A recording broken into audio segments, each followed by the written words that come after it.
इनको हम मतलब पागल कर देंगे।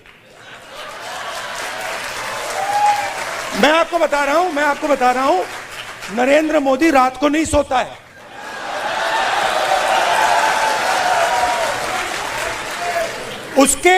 उसके अलग अलग कारण है। उसका एक ऑब्वियस कारण है और उसके बहुत सारे हिडन कारण भी हैं। आपने देखा अमित शाह सो कॉल्ड, क्या कहते थे उसको पहले, चाणक्य, और क्या कहते थे, Sardar Patel, तड़ीपार। Where has he disappeared? वो भाग गया। वो 20 दिन के लिए पार्लियामेंट हाउस में नहीं घुस पाया वो। Why? Because for the first time they are feeling India's expression.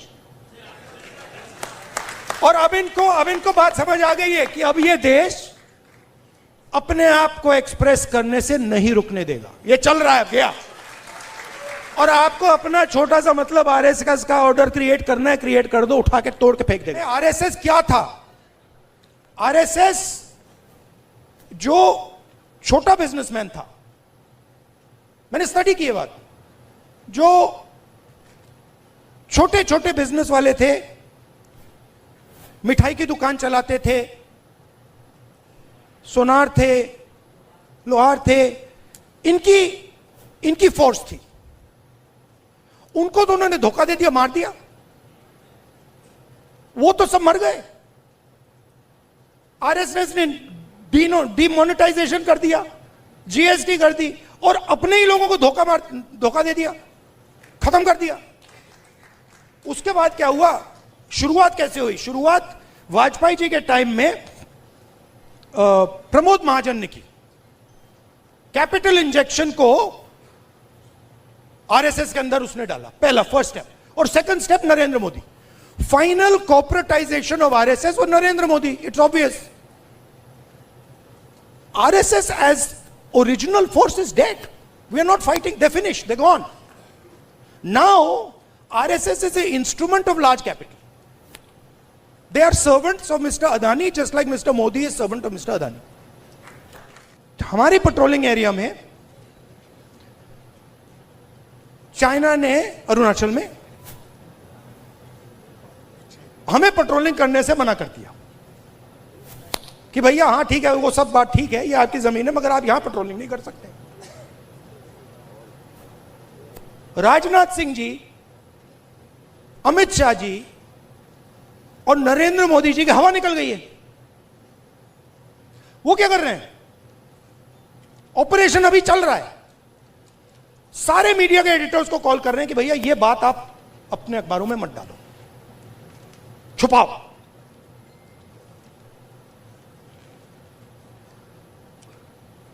सीधा बिना सोचे समझे देश का नुकसान कर रहे हैं।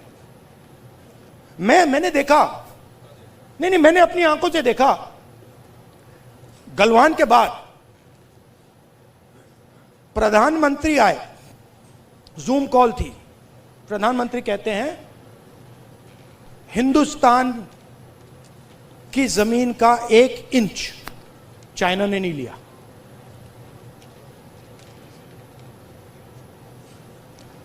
उसके बाद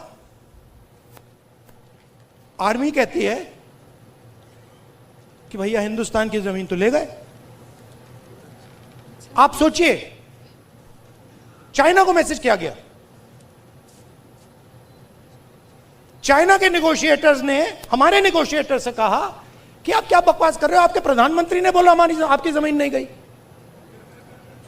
फैक्ट बोल रहा हूं आपको। आर्मी कह रही है कि भैया हमारी जमीन गई। चाइना का नेगोशिएटर कह क्या बकवास कर रहे हो, तुम्हारा तो प्रधानमंत्री कह रहा नहीं गई है, जाके उनसे बात करो। तो इन्होंने इंटरनली देश को खत्म कर दिया है, फॉरेन पॉलिसी उड़ा दी है, और सारा का सारा काम अपना जो पॉलिटिकल स्ट्रक्चर है उसको फाइनेंस करने के लिए अदानी जी का पैसा लेने के लिए ये उन्होंने किया है। ये इनका पता नहीं कहां से इनके दिमाग में घुस गया। अब अजीब चीजें घुस जाती है, बट इनके माइंड में घुस गया कि फॉरेन पॉलिसी इज दिस।